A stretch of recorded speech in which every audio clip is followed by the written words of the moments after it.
I was called to a 65-year-old male whose family had called QAS after he'd suffered from a seizure whilst eating dinner.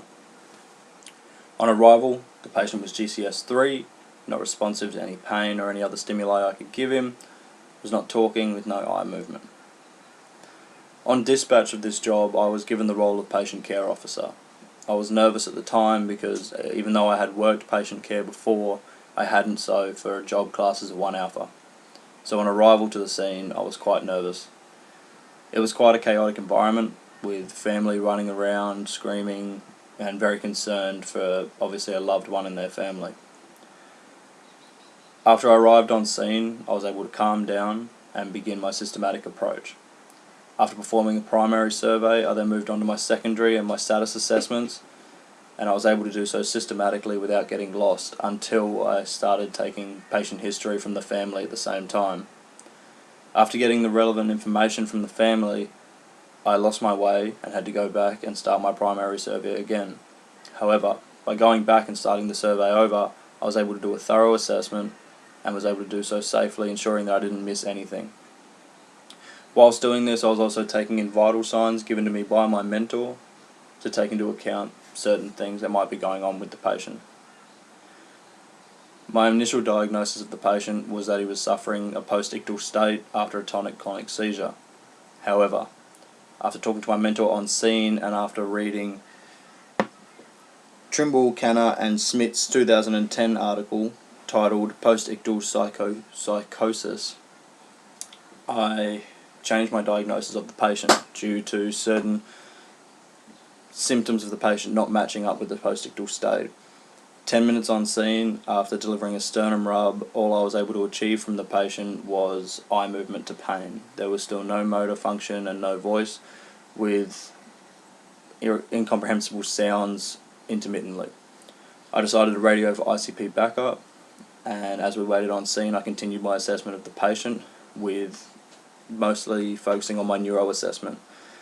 Unfortunately, there was no motor function, there were no grips available, and I got sluggish results from his pupils. After talking to my mentor, I came to the conclusion that my skills were relevant to the case, that I did so properly and calmly. I was good with my patient care to the patient and to the family, and managed to hold the patient in a stable condition on the way to hospital. After the job, I felt quite distraught about the fact that no matter how hard I tried, I couldn't think of anything that could get the patient out of GCS4.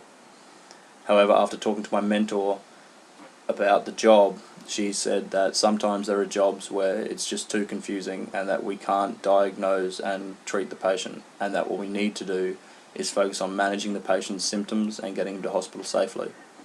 On the job, I decided to give the patient fluid for his low blood pressure, raise his legs, and use other techniques in my skill set to treat him. Overall, I believe I did well for this job.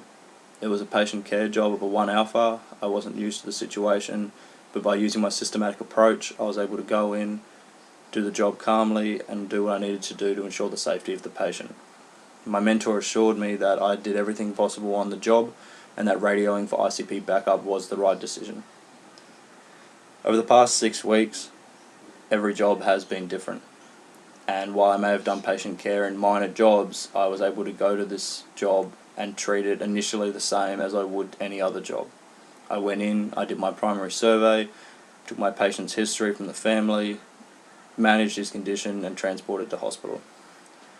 We didn't follow up on the patient, and I'm still unsure as to what caused his seizure on that date, but I'm confident that my treatment of the patient kept him in a stable condition on the way to hospital. The past 6 weeks has been an eye-opener. I've done things on prac that I didn't know I had the ability to do, and I'm overall proud with what I've managed to achieve over these past 6 weeks. It was a positive experience, and to be totally honest, I wish it wasn't over. I did well on this job. I believe I've done well for the past 6 weeks, and yeah, I'm overall happy with the whole experience. Thank you.